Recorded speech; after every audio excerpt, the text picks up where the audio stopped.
Dans la petite ville de Saint-Éloi, sous un ciel d'automne chargé de nuages lourds, Julien, âgé de 10 ans, sentit son cœur se briser en mille éclats. Ses parents, Pierre et Marianne, l'avaient conduit jusqu'aux grilles imposantes du pensionnat Saint-Vincent, un bâtiment de pierre froide qui semblait avaler la lumière. « C'est pour ton bien, Julien », murmura Marianne, mais ses mots sonnaient creux, étouffés par les sanglots qu'elle retenait à peine. Julien n'avait que 10 ans, mais il comprenait déjà que ce n'était pas une simple école. C'était une prison. Une prison pour des garçons comme lui, ceux qui, selon son père, déviaient du droit chemin. Tout avait commencé quelques mois plus tôt, lorsqu'un voisin avait surpris Julien tenant la main d'un camarade de classe, Théo, derrière l'église du village. Un geste innocent, un éclat de rire partagé, mais pour Pierre, un ancien militaire rigide, c'était une honte insupportable. « Tu ne seras pas comme ça sous mon toit », avait-il grondé, son visage rouge de colère. Marianne, déchirée entre son amour pour son fils et sa peur de défier son mari, n'avait rien dit. Et maintenant, Julien se tenait là, une valise usée à ses pieds, abandonnée. « Je viendrai te voir », promit une voix douce à ses côtés. Camille, une adolescente de 16 ans, voisine et seule amie de Julien, lui serra la main. Ses cheveux noirs coupés courts dansaient dans le vent, et ses yeux brillaient d'une détermination farouche. Camille n'était pas comme les autres à Saint-Éloi. Elle refusait de se plier aux règles tacites du village, où les commérages étaient une loi plus puissante que l'amour. Elle avait vu Julien pleurer après les disputes avec son père, et elle s'était juré de ne jamais l'abandonner, même si le monde entier le faisait. Le pensionnat Saint-Vincent était un lieu où les garçons différents étaient envoyés pour être corrigés. Les murs gris, les fenêtres étroites et les règles strictes semblaient conçus pour éteindre toute étincelle de vie. Julien, avec ses cheveux châtains en bataille et son regard curieux, n'était pas prêt à se laisser briser. Mais il était seul, ou presque. Camille lui écrirait, elle le lui avait promis, mais elle était encore une adolescente, prisonnière elle aussi des attentes de sa famille. À l'intérieur, Julien rencontra d'autres garçons comme lui. Il y avait Lucas, un Parisien de 12 ans au sourire timide, envoyé ici après avoir avoué à ses parents qu'il aimait un garçon de son école de musique. Il y avait aussi Éloi, un adolescent de 14 ans originaire de Lyon, dont les parents ultra-religieux avaient cru que des prières et une discipline de fer le guériraient. Ensemble, ils formaient une famille improbable, unis par leur douleur et leur courage.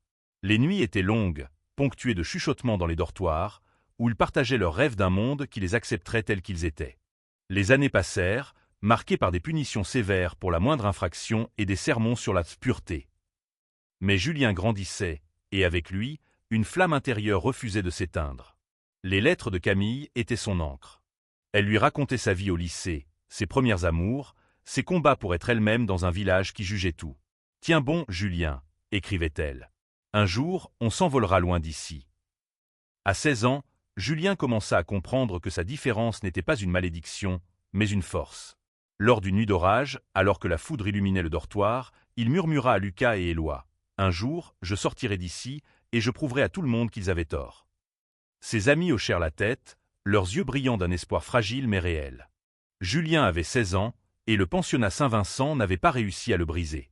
Les murs gris semblaient moins oppressants quand il fermait les yeux et imaginait un avenir où il serait libre. Les lettres de Camille, glissées en secret sous son oreiller par un surveillant compatissant, étaient devenues son oxygène. Elle lui parlait d'un monde qui changeait lentement, de manifestations pour les droits des homosexuels à Paris, de chansons qui osaient parler d'amour sans honte. « Le monde n'est pas prêt, mais il le sera », écrivait-elle. Un jour, un nouveau surveillant arriva au pensionnat. Il s'appelait Adrien, un homme d'une trentaine d'années, français, avec un regard doux et une voix calme. Contrairement aux autres surveillants, il ne criait jamais. Il remarqua vite Julien, toujours plongé dans un livre ou griffonnant des poèmes dans un carnet qu'il cachait sous son matelas. Adrien, qui avait lui-même grandi dans un village où être différent était un péché, voyait en Julien une version plus jeune de lui-même. « Tu es plus fort que tu ne le crois », lui dit-il un soir, en lui tendant un recueil de poèmes de Rimbaud. Ce geste, si simple, fut une révolution pour Julien. Pour la première fois, un adulte le voyait pour ce qu'il était, et non pour ce qu'il devait devenir. Mais la vie au pensionnat restait cruelle. Les règles devenaient plus strictes à mesure que les garçons grandissaient. Les surveillants, sous la direction du père Bernard, un prêtre sévère, imposaient des thérapies destinées à corriger leur nature. Julien, Lucas et Éloi apprirent à se protéger, à cacher leurs pensées les plus profondes, à rire pour masquer leurs larmes. Pourtant, dans les moments volés, ils rêvaient ensemble d'un avenir où ils pourraient aimer sans peur. À 17 ans, Julien reçut une nouvelle qui le bouleversa. Camille, dans une de ses lettres, lui annonça qu'elle quittait Saint-Éloi pour étudier à Paris. « Je vais vivre ma vie, Julien, et je t'emmènerai avec moi un jour », écrivait-elle. Cette promesse alluma une étincelle dans son cœur. Il commença à planifier sa fuite. Il économisait chaque centime qu'il recevait dans les rares lettres de sa mère, qui continuait d'écrire en secret, rongé par la culpabilité. Pierre, son père, n'avait jamais envoyé un mot. Un soir, alors que le pensionnat était plongé dans le silence, Julien, Lucas et Éloi mirent au point un plan audacieux. Ils s'échapperaient lors de la fête de Noël, lorsque les surveillants seraient moins vigilants. Le risque était immense. S'ils étaient pris, les conséquences seraient terribles. Mais Julien en avait assez de vivre dans l'ombre. « Si on ne le fait pas maintenant, on ne le fera jamais », murmura-t-il à ses amis, son regard brûlant de détermination. La nuit de Noël 2008 fut celle où Julien, Lucas et Éloi prirent leur destin en main. Sous un ciel étoilé, ils escaladèrent le mur du pensionnat, leur cœur battant à tout rompre. Julien portait un sac à dos avec ses poèmes, les lettres de Camille et un peu d'argent. Lucas serrait un médaillon que sa grand-mère lui avait donné avant son départ, et Éloi, un rosaire, ironique souvenir de ses parents. Ils coururent jusqu'à la gare, où un train de nuit les emmena loin de Saint-Vincent. Paris était un choc. La ville, avec ses lumières éclatantes et son chaos, semblait un autre monde. Camille les attendait à la gare Montparnasse, plus belle et plus forte que dans les souvenirs de Julien. Elle les serra dans ses bras, les larmes aux yeux. « Vous êtes libres », murmura-t-elle. Elle les emmena dans un petit appartement qu'elle partageait avec des étudiants, un refuge temporaire où ils pourraient se reconstruire. Mais la liberté avait un prix. Sans argent ni famille, Julien, Lucas et Éloi durent se battre pour survivre. Julien trouva un travail de serveur dans un café du Marais, un quartier où il découvrit une communauté qu'il acceptait tel qu'il était. Pour la première fois, il vit des couples d'hommes marcher main dans la main, sans peur. Cela le bouleversa. Lucas, passionné de musique, commença à jouer du violon dans les rues, tandis qu'Éloi, avec son talent pour les chiffres, trouva un emploi de comptable à mi-temps.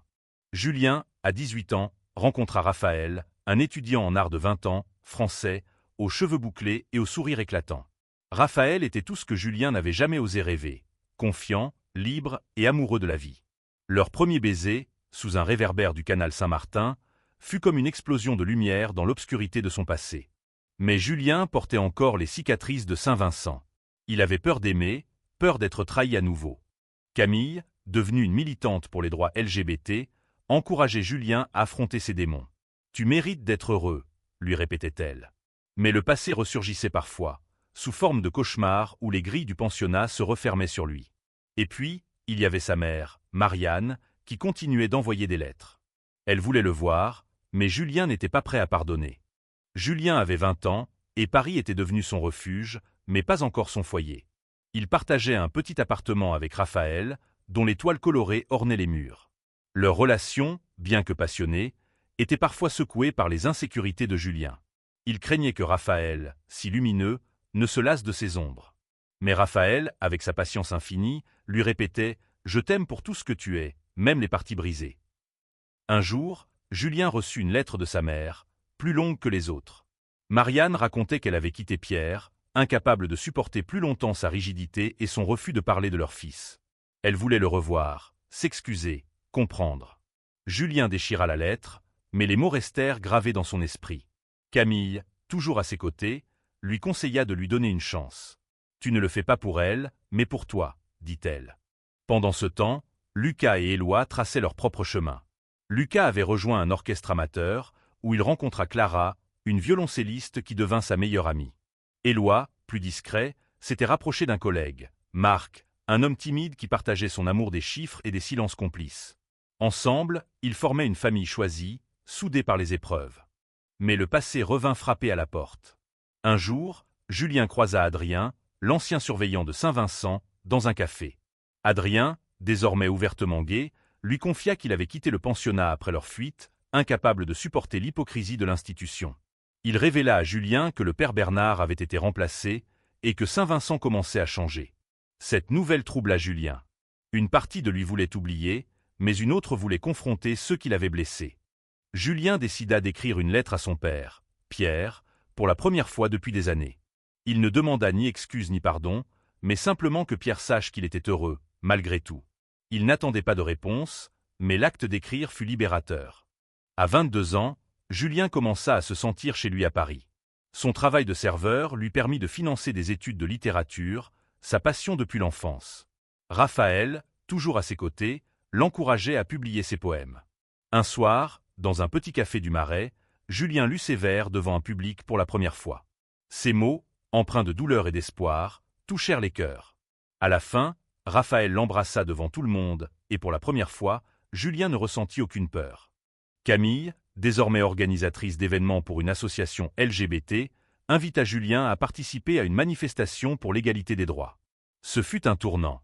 Marcher dans les rues de Paris, entouré de milliers de personnes brandissant des drapeaux arc-en-ciel, lui donna le sentiment d'appartenir à quelque chose de plus grand. Il pensa à Lucas et Éloi, qui étaient là aussi, main dans la main avec leurs partenaires. Ils avaient survécu, et ils étaient plus forts que jamais. Marianne finit par retrouver Julien. Leur rencontre, dans un parc près de la Seine, fut maladroite mais sincère. Elle pleura en lui demandant pardon, et Julien, après un long silence, accepta de lui parler. Il ne pardonna pas tout, mais il choisit de ne pas laisser la colère définir son avenir. Pierre, en revanche, restait silencieux. Julien apprit par sa mère que son père vivait seul, muré dans ses regrets. Un soir, Raphaël fit sa demande en mariage. Sous les étoiles, au bord du canal Saint-Martin, il mit un genou à terre et offrit à Julien une bague simple en argent. « Je veux passer ma vie à t'aimer », murmura-t-il. Julien, les larmes aux yeux, dit oui. Ce moment fut le plus beau de sa vie, mais il réveilla aussi une idée audacieuse, inviter tout le monde à leur mariage, même ceux qu'il avait abandonnés. Les préparatifs du mariage occupèrent Julien et Raphaël pendant des mois. Ils choisirent une petite mairie du Marais, suivie d'une réception dans un jardin fleuri en périphérie de Paris. Julien voulait que ce jour soit une célébration de l'amour, mais aussi un acte de défi. Il envoya des invitations à tous ceux qui avaient marqué sa vie: Camille, Lucas, Éloi, Adrien, Marianne et même Pierre. Il écrivit un mot simple sur chaque carton: « Venez célébrer qui je suis ». Camille fut la première à répondre, enthousiaste, promettant d'organiser une soirée inoubliable. Lucas et Éloi, désormais installés dans leur propre vie, confirmèrent leur présence avec leurs partenaires. Adrien envoya une lettre émouvante, disant qu'il était honoré d'être invité. Marianne, hésitante, accepta finalement, espérant reconstruire un lien avec son fils. Mais Pierre ne répondit pas. Julien ne fut pas surpris, mais une part de lui espérait encore. Il se plongea dans les préparatifs pour ne pas y penser. Raphaël, toujours son roc, l'aidait à garder le cap. « Ce mariage, c'est pour nous », lui rappelait-il. « Mais c'est aussi pour montrer au monde qu'on a gagné. » Julien écrivit un poème pour la cérémonie, qu'il lut à Raphaël une nuit, dans leur petit appartement. Les mots parlaient de cicatrices transformées en étoiles, de chaînes brisées, d'amour plus fort que la haine. Raphaël pleura en l'écoutant, et Julien sut qu'il avait trouvé sa maison, non pas dans un lieu, mais dans un cœur. Le jour du mariage arriva, baigné d'un soleil d'été éclatant. La mairie du Marais était décorée de fleurs blanches, et les invités, une mosaïque de visages familiers et nouveaux, remplissaient la salle. Camille, en robe arc-en-ciel, rayonnait de fierté. Lucas et Clara jouèrent un duo de violon et violoncelle, emplissant l'air de notes douces. Éloi, avec Marc à ses côtés, souriait comme jamais. Marianne était là, assise au premier rang, les yeux humides. Elle avait apporté une photo de Julien enfant, qu'elle lui offrit après la cérémonie. « Je ne l'ai jamais jetée », murmura-t-elle. Julien, ému, la serra dans ses bras. Ce n'était pas un pardon total, mais un début. Puis, contre toute attente, Pierre apparut. Il se tenait au fond de la salle, mal à l'aise, vêtu d'un costume trop grand. Julien le vit, et son cœur s'arrêta un instant. Pierre ne dit rien, mais il resta jusqu'à la fin, observant son fils échanger ses vœux avec Raphaël. Lorsque Julien lut son poème, les larmes coulèrent sur les joues de Pierre, mais il ne s'approcha pas. La réception fut une explosion de joie. Les invités dansaient, riaient, et Julien, dans les bras de Raphaël, sentit qu'il avait accompli quelque chose d'immense. Il n'avait pas seulement survécu, il avait transformé sa douleur en lumière. Après le mariage, Julien et Raphaël partirent en voyage de noces dans le sud de la France, où ils passèrent des journées à se perdre dans les champs de lavande et à nager dans la mer. Mais pour Julien, le véritable voyage avait été celui de sa vie, de l'enfant abandonné à l'homme qui avait choisi d'aimer sans honte. Quelques semaines plus tard, Pierre envoya une lettre à Julien. Elle était courte, maladroite, mais sincère. « J'ai eu tort », écrivait-il. « Je ne sais pas si tu pourras me pardonner, mais je veux essayer d'être un père pour toi. » Julien lut la lettre plusieurs fois, partagé entre la douleur du passé et l'espoir d'un avenir différent. Il répondit simplement « On peut commencer par parler. » Julien continua d'écrire, publiant un recueil de poèmes qui racontait son histoire. Il dédia le livre à Camille, Lucas, Éloi, Adrien, et même à ses parents, car il faisait partie de son chemin. Le recueil devint un symbole d'espoir pour d'autres jeunes qui se sentaient rejetés. Des années plus tard, Julien et Raphaël adoptèrent une petite fille, Élise, qu'ils élevèrent avec tout l'amour qu'ils avaient à donner.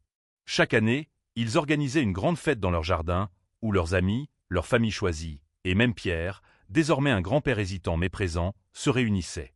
Julien avait transformé son abandon en une victoire.